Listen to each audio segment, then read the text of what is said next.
Hilal Uddin সভাপতি, শাহিন আলম সম্পাদক, লক্ষ্মীপুর শ্রমিক দলের ৩১ সদস্য বিশিষ্ট কমিটি ঘোষণা। বিস্তারিত দেখুন প্রতিবেদনে। বাংলাদেশ জাতীয়তাবাদী শ্রমিক দল লক্ষ্মীপুর ইউনিয়ন শাখার সম্মেলন সম্পূর্ণ হয়েছে।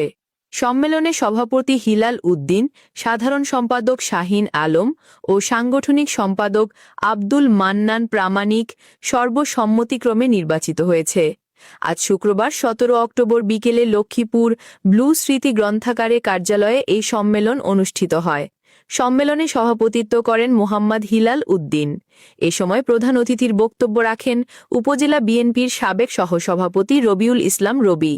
প্রধান বক্তা হিসেবে বক্তব্য রাখেন উপজেলা শ্রমিক দলের সভাপতি নজরুল ইসলাম নজু।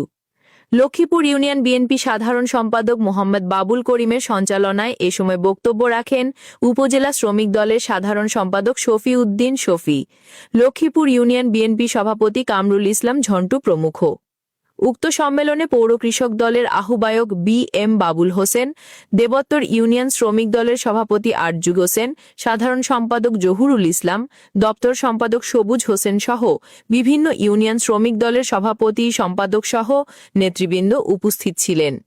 এ সময় বক্তারা বলেন, নির্বাচিত সভাপতি, সম্পাদক সহ সকল নেতৃবৃন্দের উদ্দেশ্যে বলেন, আগামী জাতীয় সংসদ নির্বাচনে লক্ষ্মীপুর ইউনিয়ন শ্রমিক দলকে সুসংগঠিত করে দলের জন্য কাজ করতে হবে। প্রত্যেক বাড়ি বাড়ি গিয়ে ধানের শীষের প্রার্থীর জন্য ভোট চাইতে হবে। সবাইকে একসাথে হয়ে কাঁধে কাঁধ রেখে সংসদ নির্বাচনে লড়াই করতে হবে এবং আমাদের প্রার্থীর বিজয় নিশ্চিত করতে হবে। দেশের উন্নয়নে বিএনপির ভারপ্রাপ্ত চেয়ারম্যান তারেক রহমানের ৩১ বাস্তবায়নের লক্ষ্য উপজেলা শ্রমিক দল ও ইউনিয়ন শ্রমিক দলের নেতৃবৃন্দ একত্রিত হয়ে কাজ করে যাচ্ছে। আমাদের নেতা বিএনপির মনোনীত প্রার্থী হাবিবুর রহমান হাবিবকে বিপুল পরিমাণ ভোট দিয়ে জয়যুক্ত করে মন্ত্রী হিসাবে দেখতে চাই। উক্ত সম্মেলনে লক্ষ্মীপুর ইউনিয়ন শাখা শ্রমিক দলের একটি পূর্ণাঙ্গ কমিটি ঘোষণা করা হয়েছে।